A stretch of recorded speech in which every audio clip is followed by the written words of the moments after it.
The sun has left and forgotten me. It's dark. How do I talk about this accomplishment without bragging? My client wanted to talk about completing his first Ironman competition, but didn't want to sound like a jerk. I asked him, was it easy? The Ironman you completed? Of course not. Did you train for it? Was the training challenging? Did you nearly give up at different times along the way? Why did you even take this on? He told me about his first century bike ride, 100 miles over hills. He realized about 30 miles into it that he was unprepared. He didn't bring enough food and was wearing the wrong bike pants. It sounded grueling. I wasn't sure I would have finished, but he did.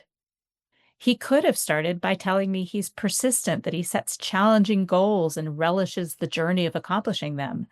But that doesn't make him compelling. It doesn't even make it true. But when he shared the story, starting with the obstacle, I was right there with him on that bike. I would use those words to describe him: persistent, brave, resilient. And that's the thing about sharing the right stories with intention. You don't have to tell people who you are and what matters to you.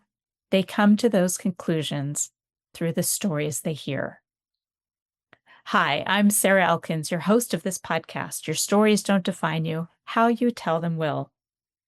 Today's episode is inspired by something I've been observing on the hikes I've been taking on the mountain near my home. When our boys were little, I was often seen hiking with the baby in the backpack and the toddler wandering around looking at rocks, critters, and flowers.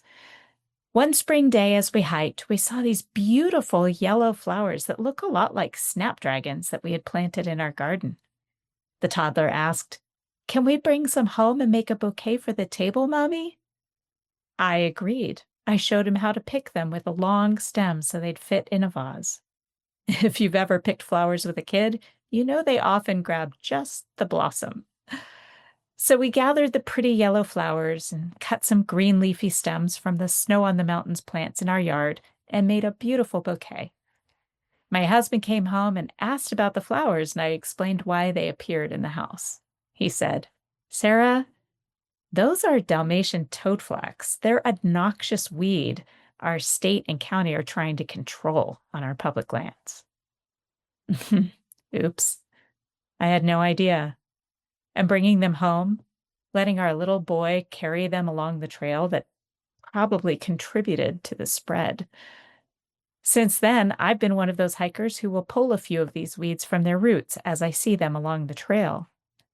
And until recently, I did what I saw other people do. I'd pull them and drop them onto the side of the trail so they'd dry out and die. Why until recently? Well, I had an epiphany. I thought about what happens next.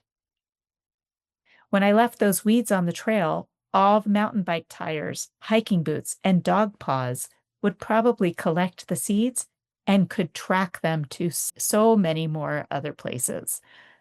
I was probably doing more harm than good, and I had no idea.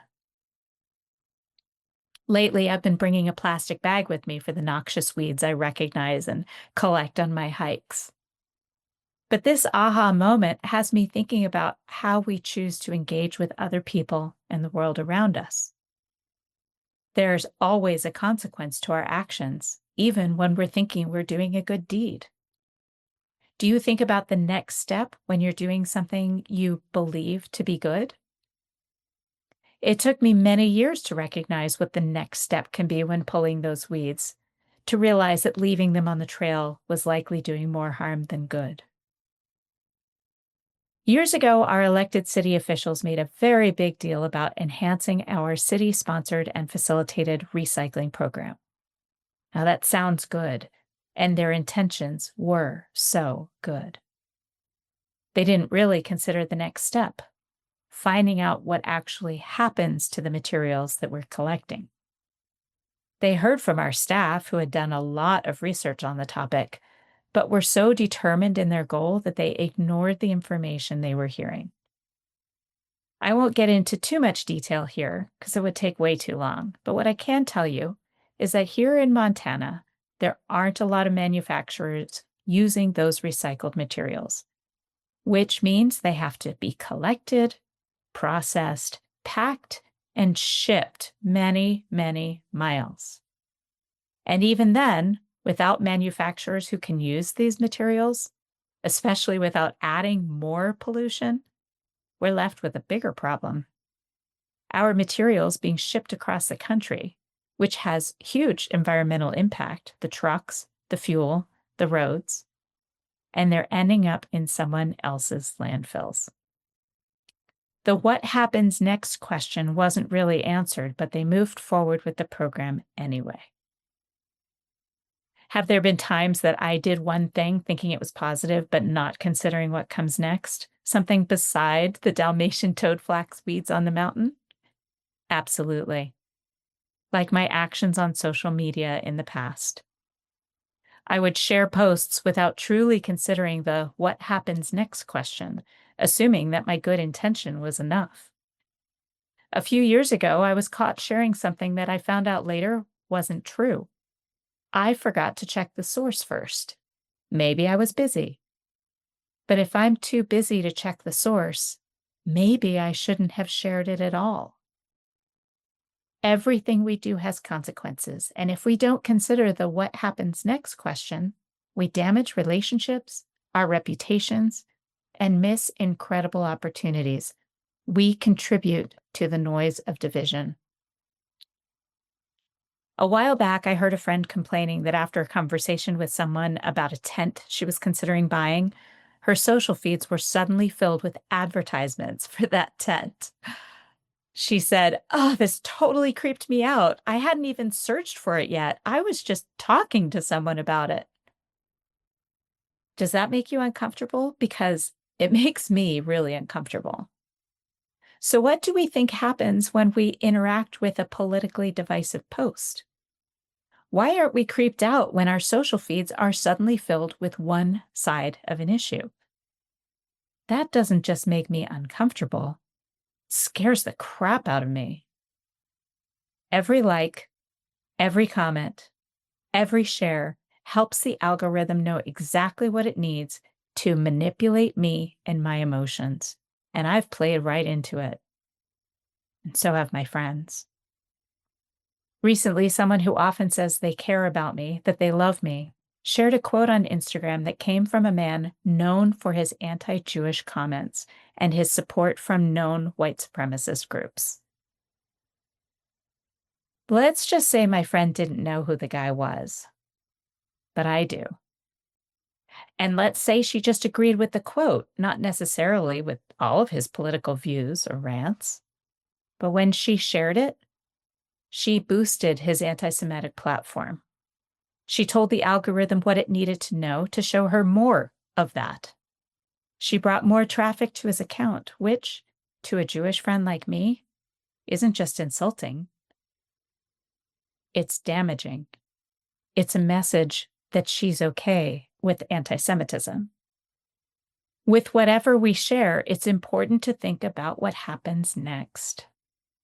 Will I change anyone's mind by sharing it? Am I informing people or inflaming people? Am I trying to build community or insult other people? No meme or image has ever changed my mind, and I'm pretty sure it wouldn't change anyone else's. So what happens next? I live in a small town. If I post something insulting to an entire community of people here, I'm insulting people I've known for years, people I've considered friends. I'm generalizing an entire community, even though I know individuals who don't fit it. What's next? Damaged relationships, disconnect, division, maybe even avoidance when they see me in the grocery store or at the bank. And that's why you don't see me posting divisive political commentary and opinions. It won't change people's minds. And that next step, that's where the damage happens, no matter what my intention in sharing. To some, it may look like I'm not taking a stand against things. It may look like I'm complicit in what appears to be my silence. But that's not it at all. Each of us has the potential to change this dynamic of division. This problem will not be solved by posting political and divisive comment on social media platforms. It can only be solved through sharing our personal stories. Those stories that demonstrate our values and perspectives without hitting someone over the head with it. We need to share the stories that connect us through our humanity, stories that remind us that people are complicated. Now it's your turn, listeners. I challenge you to either stop scrolling, I know, it's hard, or take inventory for a few days as you participate. Are your emotions like a roller coaster as you scroll? Feeling really good when you see something you agree with, and then getting angry, discouraged, or judgy when you see something you don't? Before you hit that like button, comment, or share, ask yourself what your intention is in engaging. Are you sure what you're sharing is true? If you're sharing someone else's story, is this a stranger? Are you trusting their opinion over somebody in a similar situation who might be your neighbor or someone in your community? Ask yourself what exactly you're signaling to people by engaging on the post. Are you putting something out there that's insulting to people you care about? I am so discouraged and disgusted by the division and polarization. And if you are too, then stop contributing to it. Thank you for listening to Your Stories Don't Define You, How You Tell Them Will. You have 5 minutes to share your idea to a potential supporter and advocate. Can you be concise and compelling? Reach out via my website at elkinsconsulting.com to learn how I can help. You must keep on trying. Smile, what's the use of crying? You'll find that life is still worthwhile if you just smile.